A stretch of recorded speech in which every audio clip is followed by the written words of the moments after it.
Hi, everybody. Hope everybody's off to a good start to the year.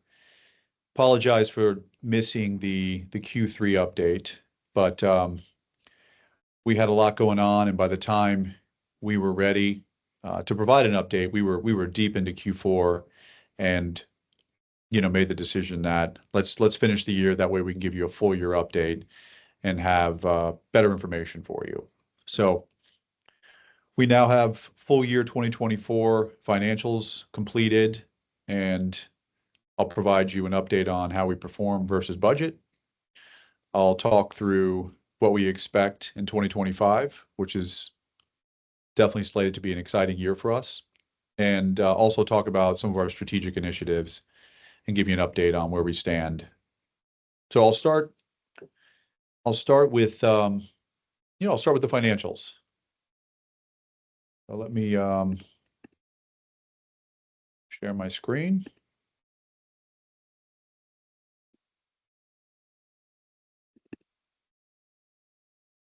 All right.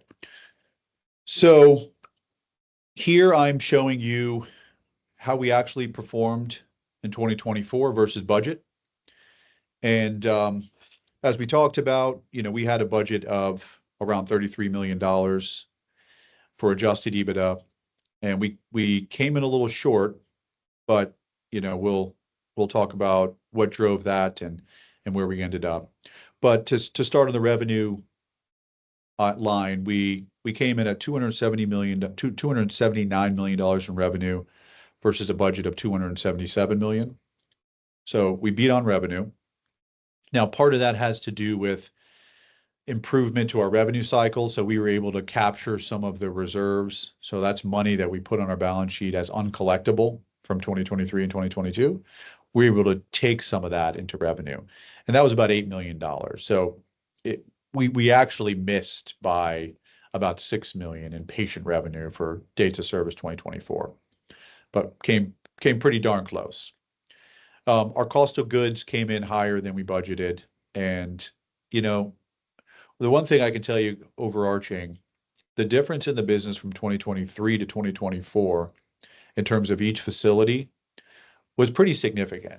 We really didn't have, other than, 2 or 3 locations, we really didn't have that true kind of same store dynamic where what you expect what happened in the prior year is a very good indicator of what happens in the following year. We, as we totally reworked our portfolio going into the end of 2023. So it was tough to compare. Budgeting was tough as a result of that. It was really tough to compare to the prior year. So a lot of the variances are really just a byproduct of the change in acuity and really just the kind of the re-engineering of the portfolio and the types of cases we performed and the complexion of the facility. So anyways, COGS came in higher. That was honestly driven more by a payer mix shift and an acuity mix. So missed on COGS by $5 million. And so our gross profit reported is $187 million on a budget of $189 million. Gross profit is just revenue less our implants and med supplies. And then looking at operational expenses, so that's all other expenses, salaries, rent, all OpEx. We came in at $173 million on a budget of $160. Now, we have add backs of skipping down below EBITDA to EBITDA add backs. We have add backs of $12.8 million.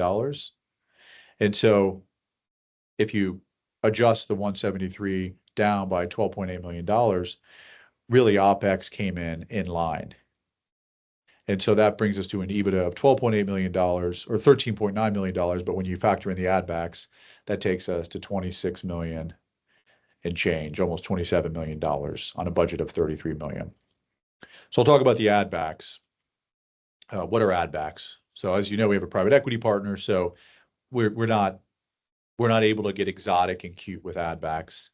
The methodology we use for add backs are middle of the fairway. So if we were operating a business and we shut down the business and therefore it's no longer part of our ongoing operation, we added back the losses related to that business. That's pretty straightforward. If we were ramping a new business And, the first 6 months of a new facility, we generate losses because we're credentialing with payers, and it's just a normal kind of ramp of a new business.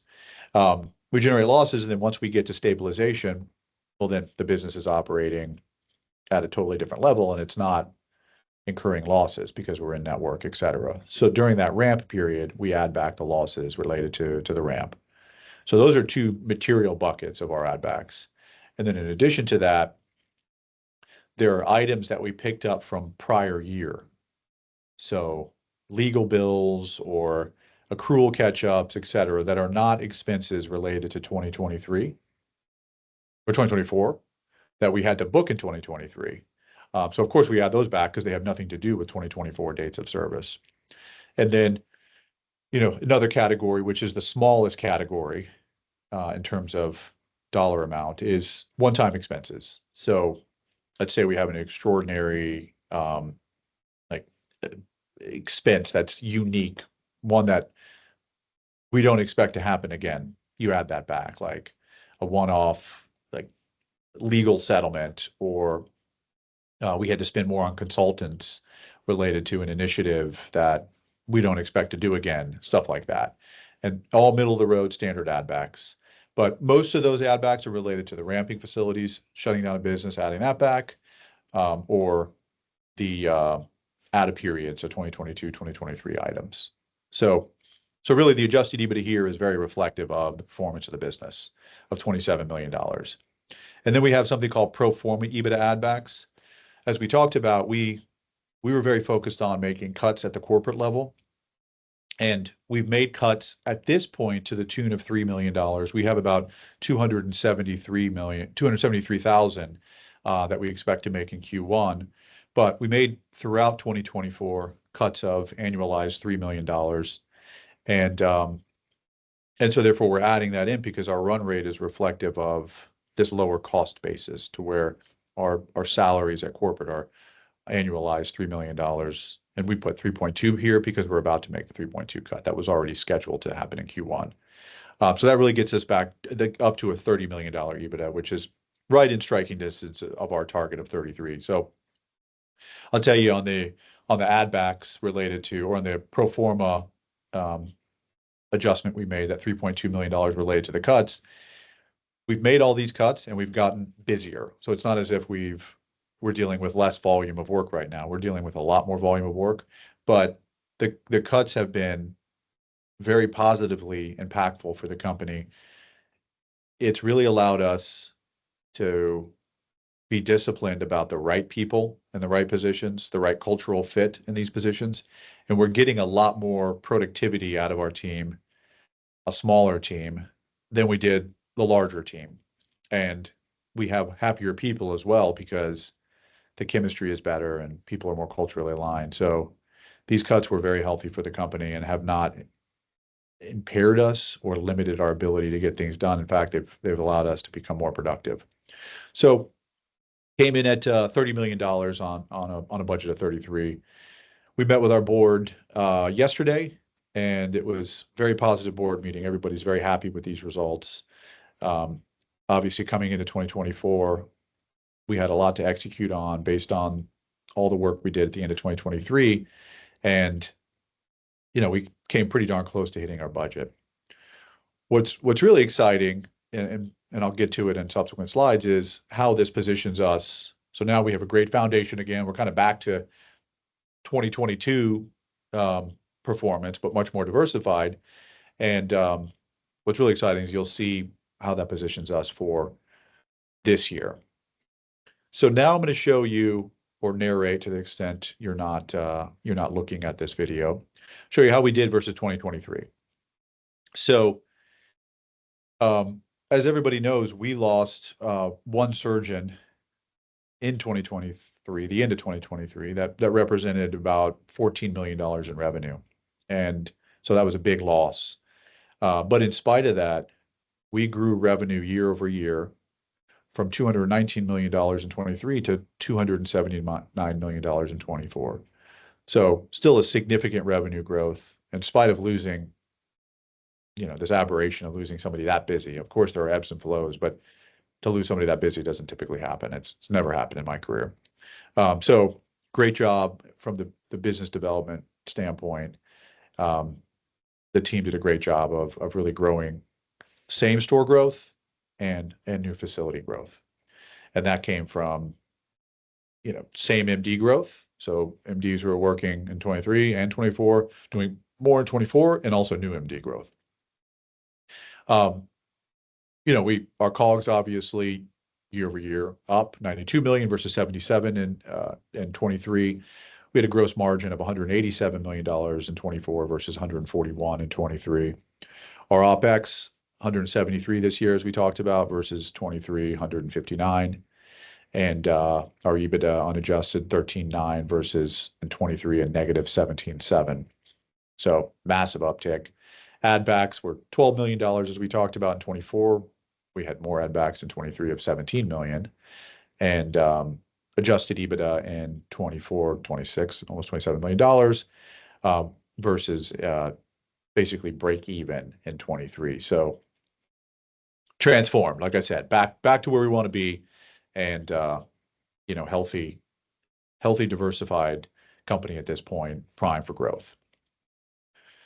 And it's interesting where we underperformed in terms of facilities, kind of mostly at the San Antonio Hospital, and where we overperformed, predominantly at facilities that, as one of our strategic initiatives, as we've talked about, is we're selling the San Antonio market. So we underperformed in that market at the hospital, which kind of moves the needle significantly. But we came in at a reasonable level where we're still able to transact and happy with the transaction. But the story that's, I think, really compelling is that the other facilities that we're long on, many of them overperformed, which is exciting. These are just visualization of what we talked about there. Here we're showing payer mix. So year over year, we've seen an uptick of about 3+%, 3.8% in government mix. Carrollton's the biggest driver of that. We have a grandfather licensed hospital there, and our spine surgeons who are working at the Plano Hospital, which didn't have a Medicare license, they syndicated into Carrollton. So of course we brought in a lot more Medicare spine volume, but Medicare spine volume is very profitable. So it was a good thing for us, but of course we've seen a growth in Medicare year over year. That's really the story there. Year over year, our reimbursement per case was higher than prior year. Our SWB per case kind of held the line, so that did not go up. And our gross margin per case is more favorable. Here we're showing a snapshot of January, which will lead into the forecast for 25. And other than San Antonio, we were pretty materially up in January year over year, which is great. That's exactly obviously what we want, because we're really relying on all the markets outside of San Antonio for our future. And Carrollton Plano being a very, very important business for us. I'll call that out. We're on track for January. I mean, we haven't closed revenue completely yet in January, but to generate $5.5 million in revenue versus prior year 4.6. So that's a great uptick. Tomball also, a big factor for us, was $1.2 million versus $800,000, and in Frisco as well, $1.4 million versus 1.1. So those are the kind of the growth stories. Austin as well, 1.5 versus 600,000. Those are kind of all of our growth stories. Some of the other businesses we're expecting to just be stable year over year. So that leads us to a very preliminary forecast of 25. And basically we're working on a ground up budget, but we expect it to come in here or at a more favorable earnings number. And we're really using this to keep our operational team, our site leaders, honest, to make sure they're not sandbagging. But I'll explain the methodology here. For facilities that were stable last year, we just took the 12-month run rate, carried it forward. So full year run rate, carried it forward, built in a little bit of growth, not a lot of growth. For facilities that were going through a ramp last year, we took the last 6 months, we took that run rate and we carried it forward.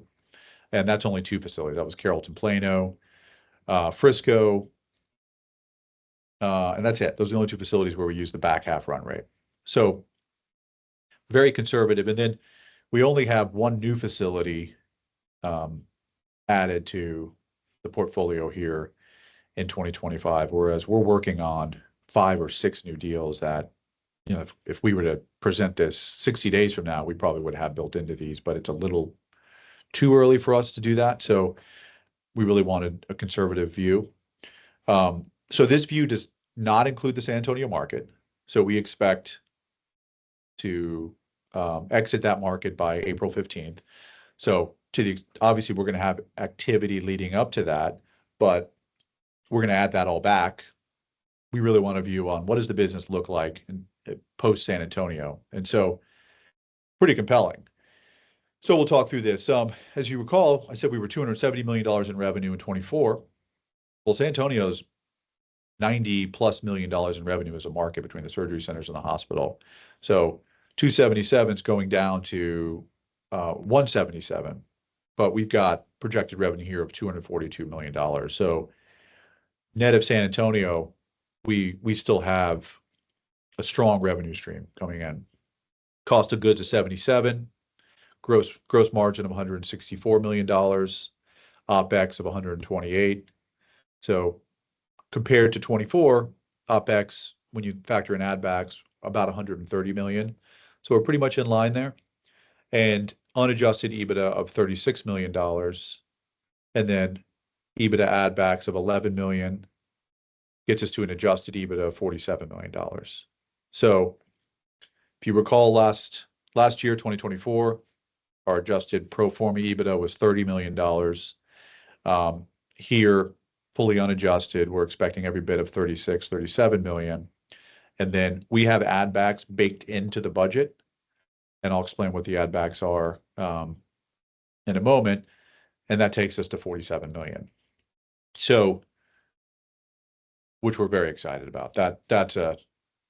This will be our best year since inception of the company. And I'm going to also correlate that to the debt profile of the company, which makes it even more exciting. So $11 million in add backs. And this is a little bit of a moving target, but here the add back methodology was we have 2 ramping facilities, so we're adding back losses that we're going to incur if we ramp those facilities. One's in Austin, one's in Fredericksburg. So we're adding that back. And then we have what are called value-based arrangements, VBAs, in place at certain facilities. And those are co-management arrangements with doctors. And those are 12-month arrangements. And eventually we'll have a direct ownership model with those doctors in a surgery center. But basically we're kind of opening departments of hospitals, and we're creating alignment with the surgeons affiliated with those locations through a value-based arrangement, focus on quality, et cetera. And then we'll flip them to an ASC. It's kind of a very efficient way to launch an ASC. So we're adding those back because they're not going to be expenses that we incur after 12 months. The doctors will have direct equity, and rather than get a value-based payment, they're going to just take distributions. And that's a pretty material number there. And then we have rent that is unoccupied that we're responsible for, that by the end of the year should be fully occupied. We were able to rent a significant portion of the space in 24 that was unoccupied, but we still have some residual space remaining in 25. And by the way, that was part of our add backs in 24. And so that's being added back because by the end of the year, we won't have any more occupied space. So those are all like very standard in terms of like the philosophy behind add back. So going into next year, we're not going to have these $11 million, the $11 million in expenses. And that's the basis for adding back. So the run rate will be 47 million going into the following year. That's the logic. So we got $47 million, but really $36 million in actual cash flow. Because as you're thinking now about translating that to cash, it's 36 million because we do have these expenses we're incurring, although we're adding them back.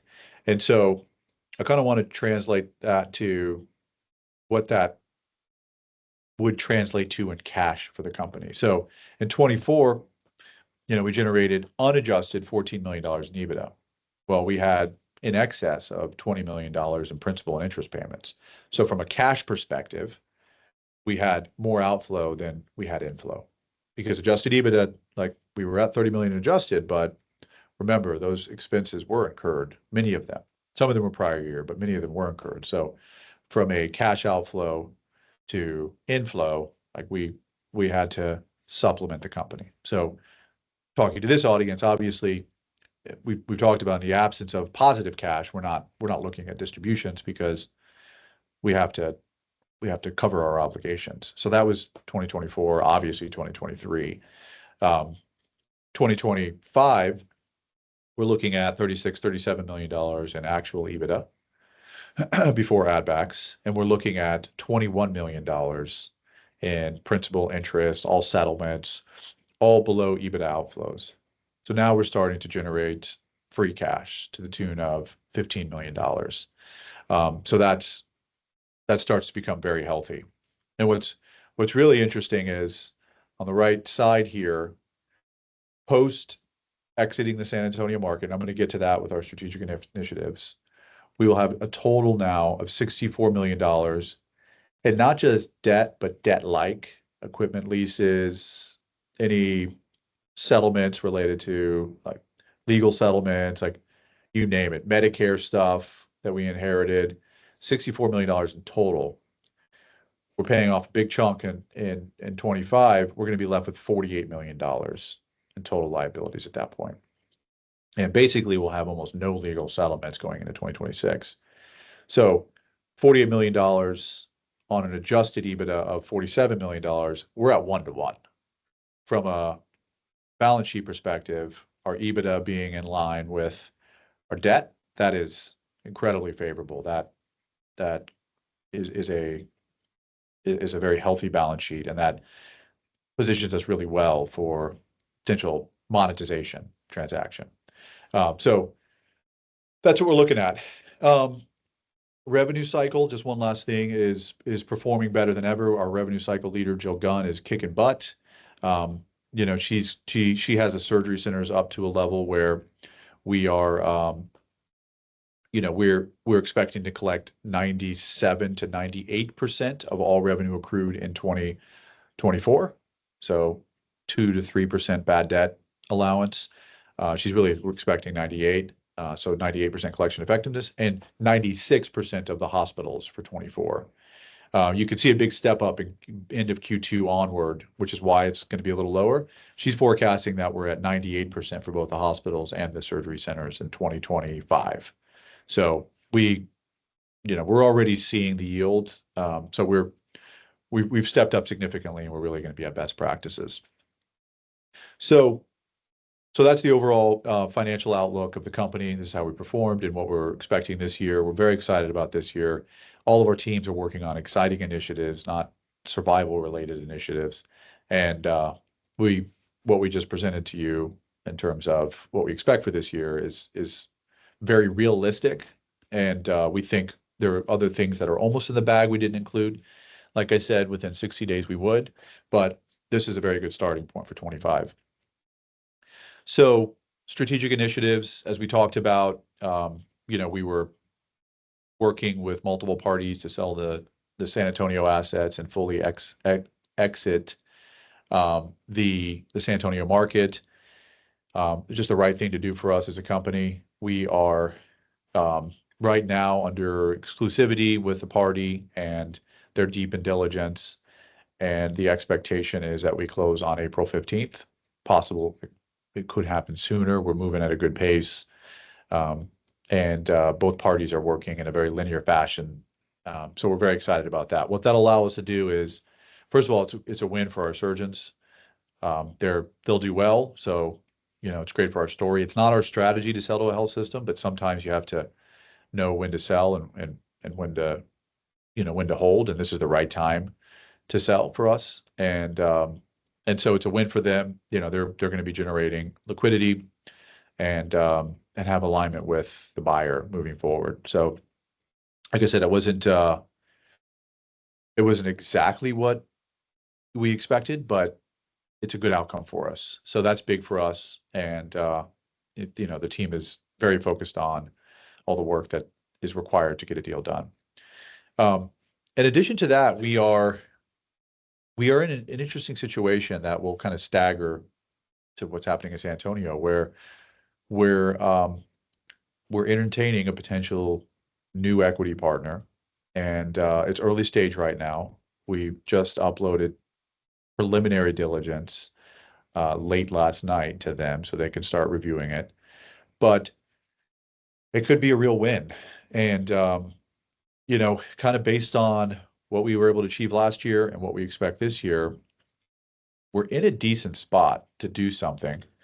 Um, this isn't the ultimate exit, but this could create an opportunity where we're coming back to you and and and uh, and maybe giving people options like to exit at X, value or roll forward.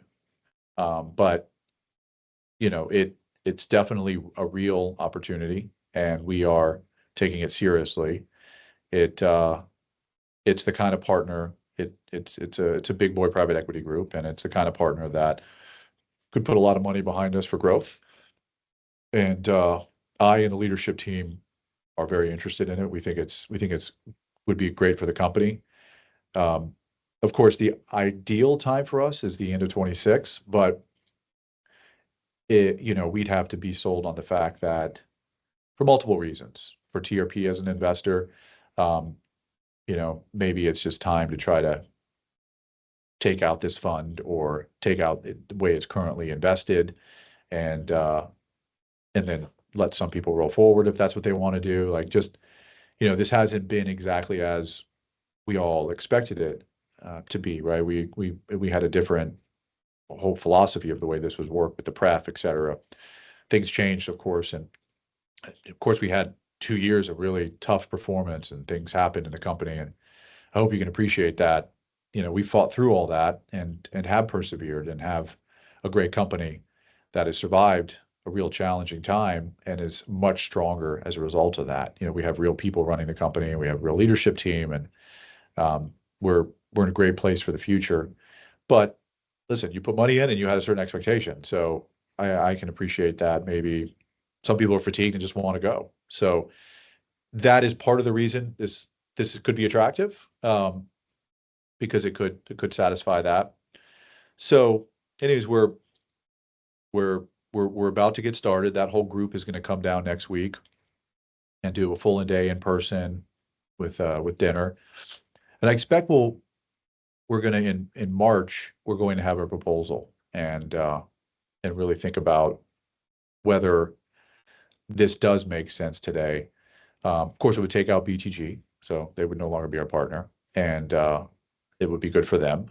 So that'd be a success for them, and it would really just like what we'd have to be sold on is that we think this would position us more favorably for a our growth period, because that's really like we talked about. We took 2 years off from growth and really had to get our act together, and we are at that place now. But now, as we enter into this year, we don't have cash for growth because cash is literally all of our cash that we raise has gone to stabilizing the company, paying off debt, like all things that need to happen.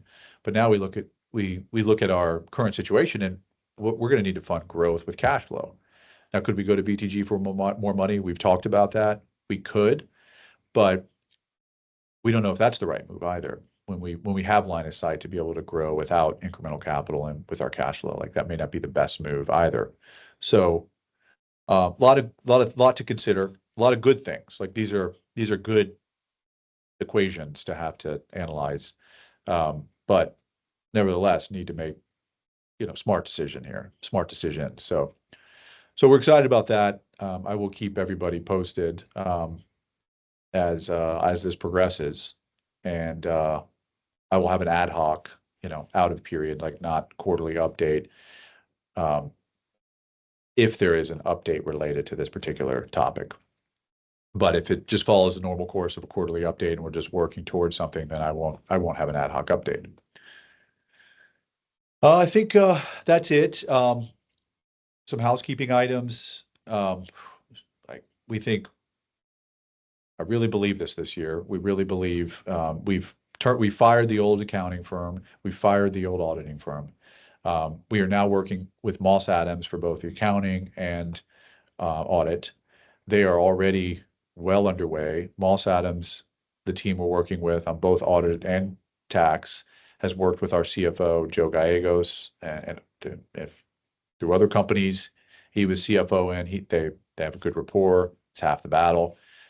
We really expect to be timely this year, well ahead of the summertime. So I'll keep you posted on that, but that's already kind of last year was miserable from the tax perspective because the new tax team came in and had to get totally oriented, and there was a lot of noise around that. And then, of course, that auditing firm we had to work with 2 years in a row was just terrible, and our team was terrible there. So we think we're not we.